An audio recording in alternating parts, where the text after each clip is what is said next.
This past weekend, my friend Steve and I participated in our first ever game jam, during which we had 72 hours to make a game. Here's how we made one in just over 2 days.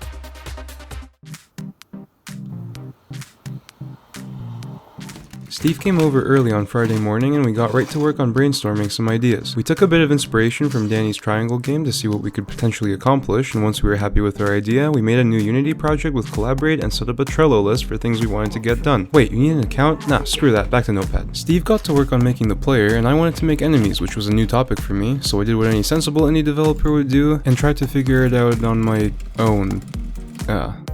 Yeah. So it turned out pathfinding wasn't actually that hard to set up. There's a really easy to use free asset that does all the heavy lifting. But the theme of the game jam was intentional bugs, so I figured there had to be some enemies in the game that just didn't bother with pathfinding. So with the help of the internet once again, I got a script for that working. The red and purple enemies pathfind normally, but the orange one just goes after you through walls. It still needed some polishing though. At this point we were still documenting our progress in Notepad, but eventually I stopped bothering. I wonder if Trello would have been easier. What's good, bud? What are you working on? I'm currently trying to do... Here, take a look.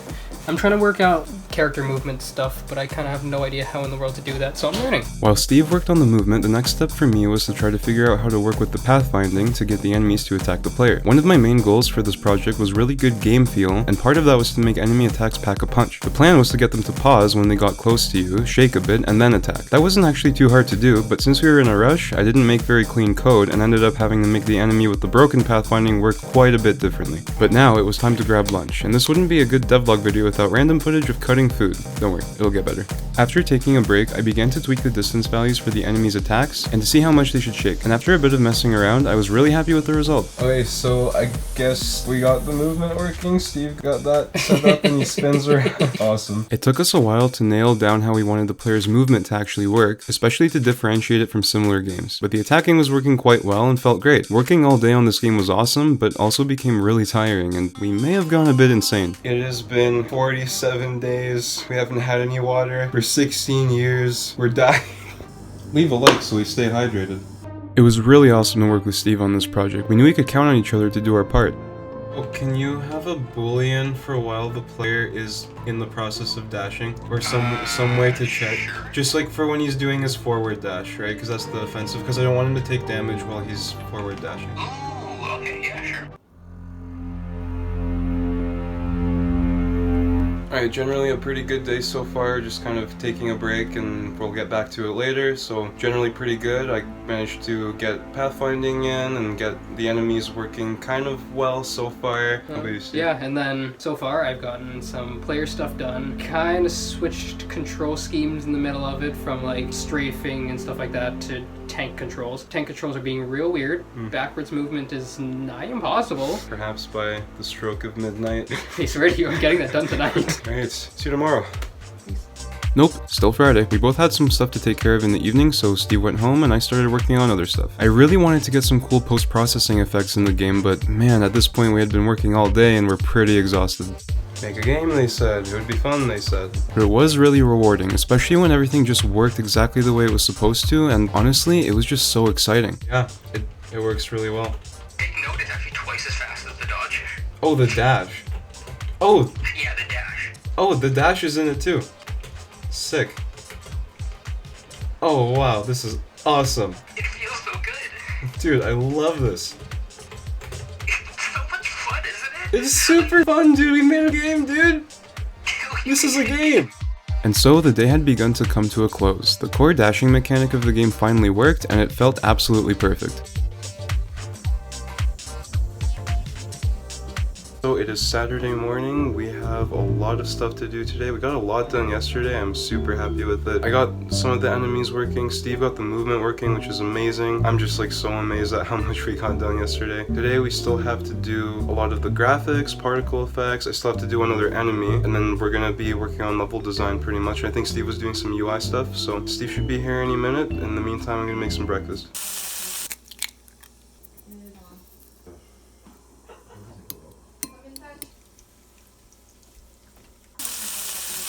And so, after breakfast, we got right to work. The biggest thing I had to do on Saturday was to get the third and final enemy done. This enemy was meant to have a broken hitbox, so that you could only hit him from the back. The idea was that you'd have to get him to attack you, use his cooldown time to reposition yourself, and dash into him from the back. In the final game, I think the player could actually clip through the collider and could hit the actual hitbox of the enemy if he attacked him dead on. I debated about making this enemy bigger and slower, which in hindsight I probably should have done, because he's just about the toughest enemy in the game because of how unpredictable it is if your hit will kill him or not, but he ended up staying this size. In any case, to get this working, I had to start working with trigger colliders, which I actually tried to do the day before, but there was something wrong with the collider setup. It did end up working, which was good, because it was super important to have trigger colliders for coin and health pickups later, so overall things went pretty well with this setup. Now I had to start writing the scripts. One of the most annoying unintentional bugs I ran into while doing this was that I forgot we had to use onTriggerEnter 2D instead of onTriggerEnter. It took me forever to find that. The more I worked on this game, the more I felt like I began to have a good grasp over Unity and could use it to its full potential. At this point, there wasn't that much more to implement mechanically. Work began to slow down, we got a bit more relaxed, and we were happy with what we had built. We started realizing that we didn't really have anything left to do, so we started experimenting with the peripheral elements of the game like graphics and sound, which are super important. You don't have to have AAA graphics in your game, but you should have a really good artistic cohesion, and I think we nailed that.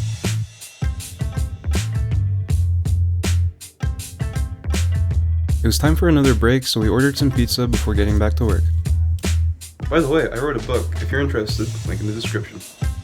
So, with only a few final mechanical elements left to do, we reset our bearings and got cracking.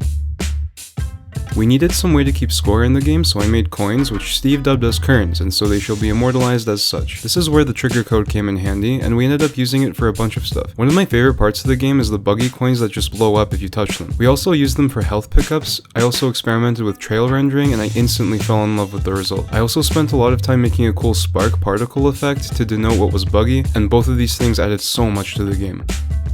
Alright, so early annoying situation, the collaborate function in Unity wasn't working. It was overwriting the scene, so we had to redo a bunch of stuff. It's just a matter of now getting back to the point where we both were with all the work being done, as opposed to half of the work done and half of it just simply being overwritten. It's kind of a morale drop, but Yeah, but we're good. we'll do it. We got this. Sweet.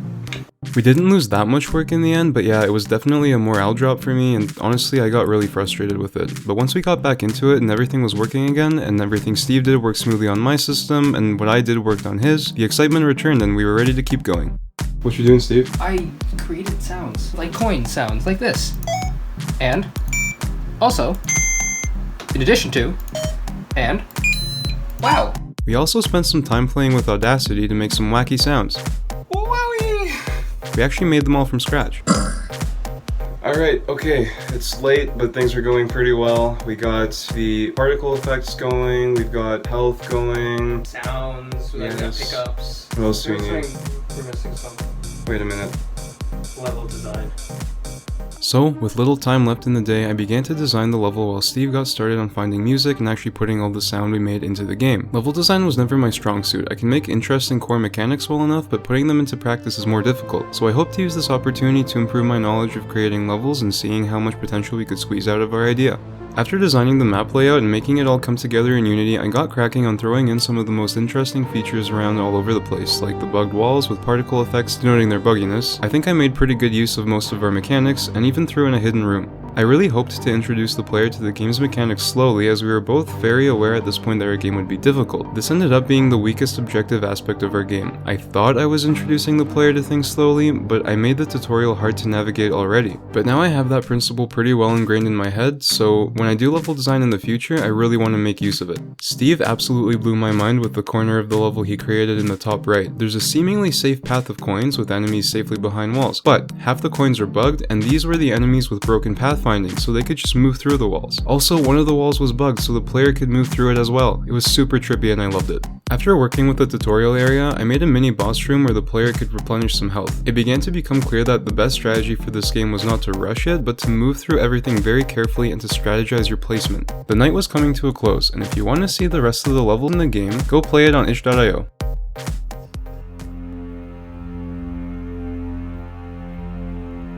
It is 2 a.m., Yeah, but we made a game. we made one. Well, this was awesome. It was. This was amazing. I have never made a game before. And neither have I. Well, we're gonna upload it soon to itch Yeah. and go from there, I guess. This is pretty great. I am so proud of it. Well, thanks for joining us on this journey. It's been an absolute blast. Play our game Please, it's good. and subscribe. Don't forget to leave a like. Alright, see you next time. Peace.